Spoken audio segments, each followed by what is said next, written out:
Hello, everyone.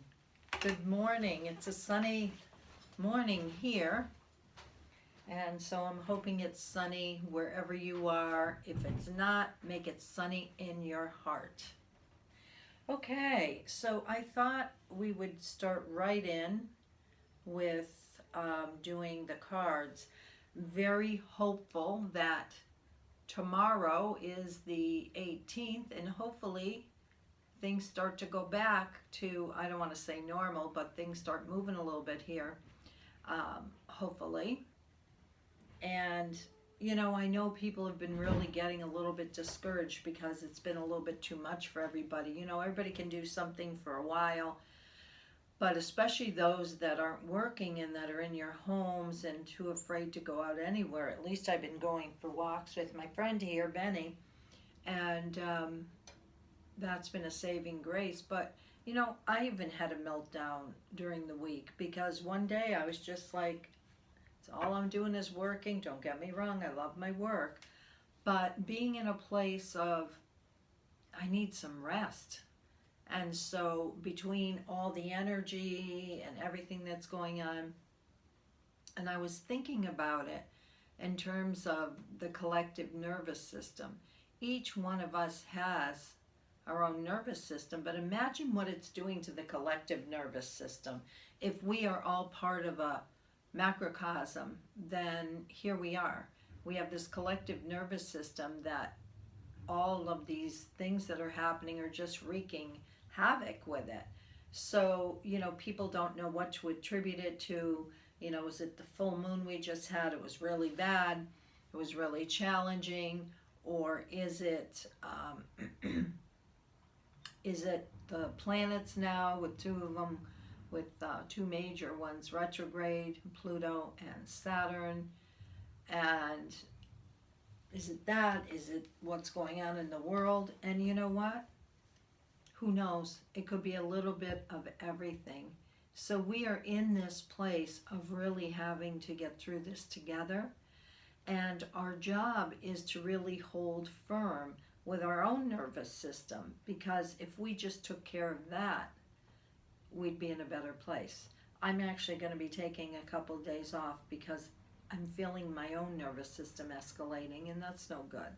It's how we get the stress and everything else. And after my conk on the head back in September, I don't want to cause a problem with myself when I know better. It's one of those things that you hear them telling you, slow down. You're like, yeah, I hear you. Yep, after Friday, after Monday.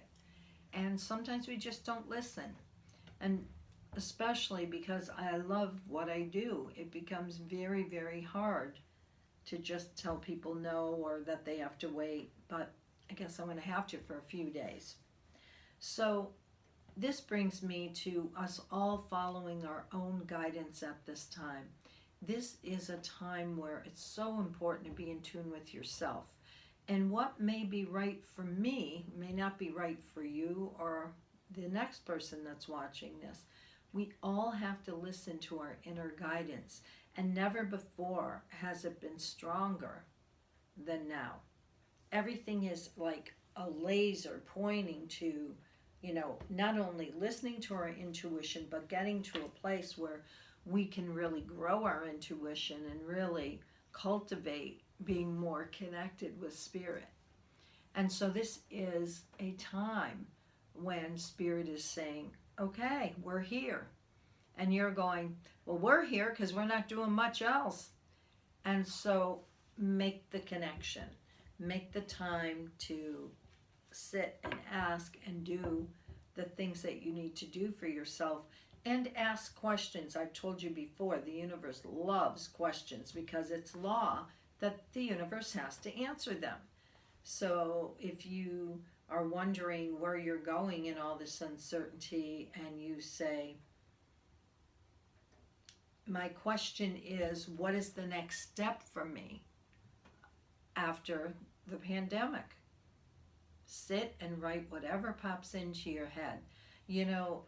I'm writing a book, and slowly but surely, in my spare time. And one of the things I was watching on the internet was all about having a brain dump.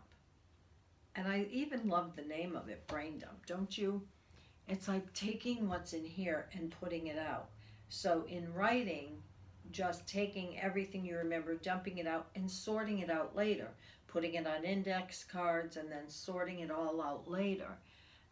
Because when you try to stop your brain when it's filtering and trying to give you all this information, it can be really hard.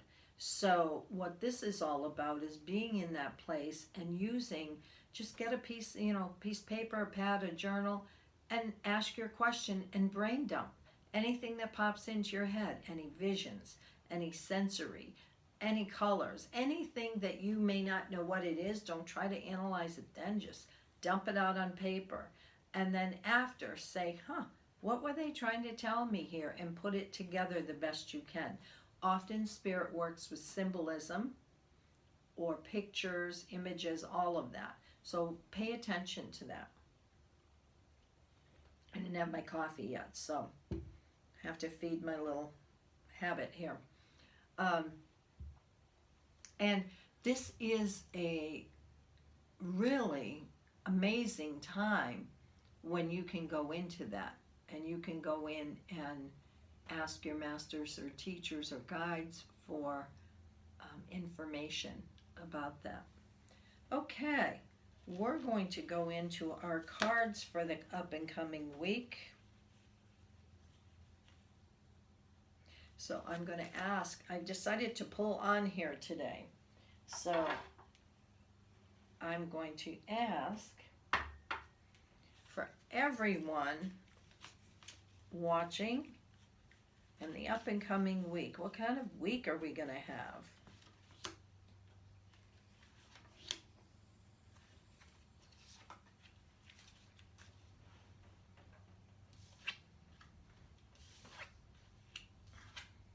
Well, we love this. First card is Universe, or in some decks it's called the World, Spiritual Union, and Destiny. So what was I just talking about?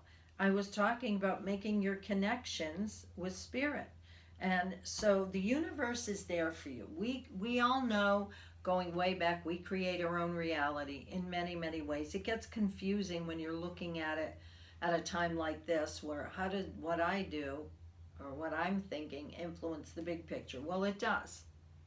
And so with this card, the universe here, the universe is saying you've got everything in front of you. You've got a big whiteboard or white slate. What do you want to put on it now?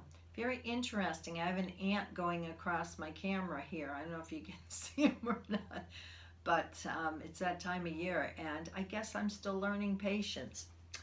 But universe, yes, being in a place where, what do you want? The world is your oyster. What do you want? And then spiritual union, making a deeper connection with yourself and with the divine. And the last card is destiny. It is your destiny. I'm going to move this little critter before he goes right across my screen. Okay. I don't like to kill anything, so I just relocated him. Destiny being that it is your destiny to find joy, to do the things you love to do, to be more connected. So I love those cards for this up and coming week. So it looks like it should be a really, really good week. All right, moving on. What does everybody need to know for this week? They're sticking. Dance with life.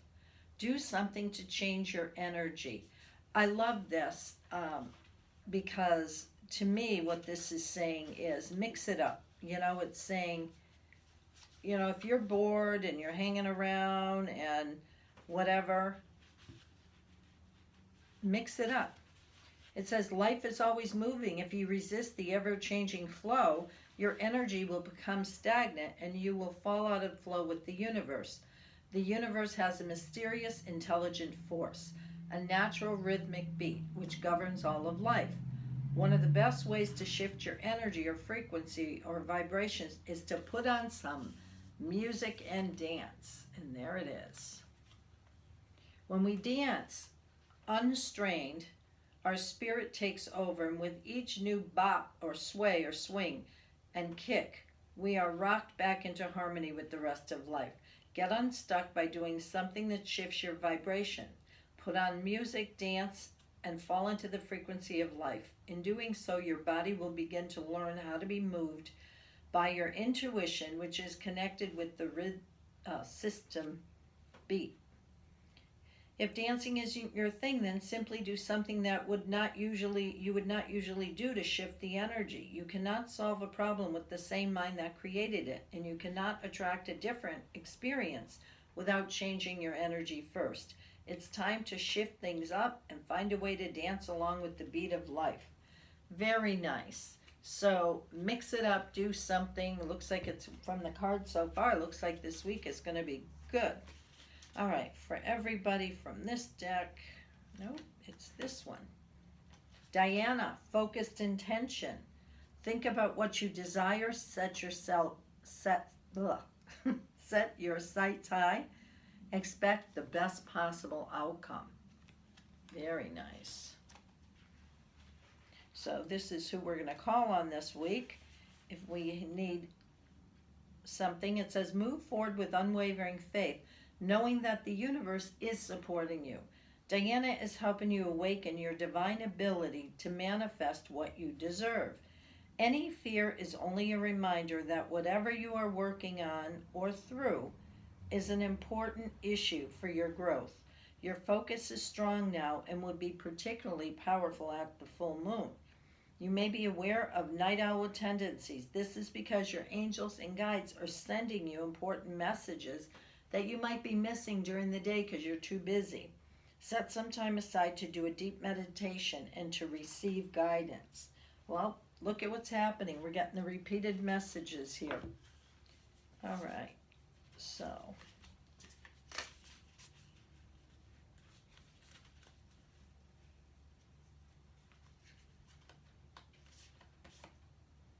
it's time to release negativity. Full moon in Scorpio. Now, isn't that interesting? We just had full moon in Scorpio last week. So it's time to release negativity.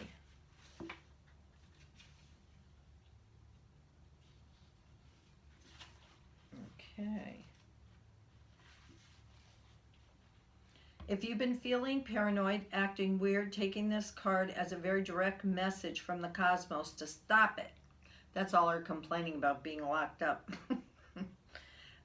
Worrying yourself is pointless. It is time to release any negativity you have around the situation you're asking about. If someone has been unkind to you, perhaps it's time for you to release them. This card heralds an emotionally intense time, since both the full moon and Scorpio themselves are both extremely intense. It's time for you to feel all your feelings. There could be some nastiness in the air, and when you pull this card, if that's the case, take it as a sign to move away from anyone or anything you feel toxic from. For some, however, this card is a totally different meaning, that your sex life can improve now. Woo! If you make an effort, use your magic. You have all you need inside you to bring about your desired result. And last one, these are so thick they don't want to spread. Earthed, learning how to be human in the world but not of it. Boy, ain't that the truth. Beautiful girl coming out of an egg here. So let's just see that one.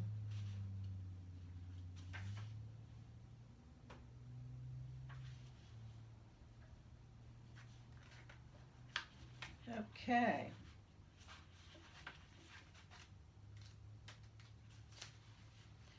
The challenge for all souls having a human experience is to be in the world but not of it, to realize they are souls having a human experience and be fully conscious of it, to have their soul fully embody their body. People's personalities tend to relate to other transcendence or eminence. Those who lean towards transcendence have a longing for the heavens and the metaphysical. They yearn for a personal experience with God and to be lost in the heavens. They're envious of the angels and are more comfortable praying and hanging out in the stars than on earth. Those who tend towards eminence have attached themselves to earth and their body. They spend more time thinking about things in the physical world rather than connecting with the heavens. It says, being a fully embodied soul, having a human experience means finding the balance between both. Most starseeds are drawn towards transcendence. They're more comfortable with the angels and the heavens. Life on earth can be more difficult for them. If this is you, you're being reminded that you chose to be a soul and a body on earth. I love it how they rub it in our faces. And you're being called to focus more of your energies in the physical world, to learn how to be human, a soul in a human body, fully present to what life on earth has to offer you. So just taking a quick peek, we had those really wonderful cards before from John Holland's deck about the up and coming week. And this week we're supposed to clear our slate, start dreaming a little bit, dance with life or do something different, call on Diana, and let go of all of our complaining and bitching and make the best of it because we chose to be here. So anyways, a blessed Sunday to all of you. I hope you're doing something wonderful to keep yourself occupied and move in a positive direction. This one today was a little bit shorter, but next week we'll be back to the regular length of them. Okay? Thank you so much. My love to all of you.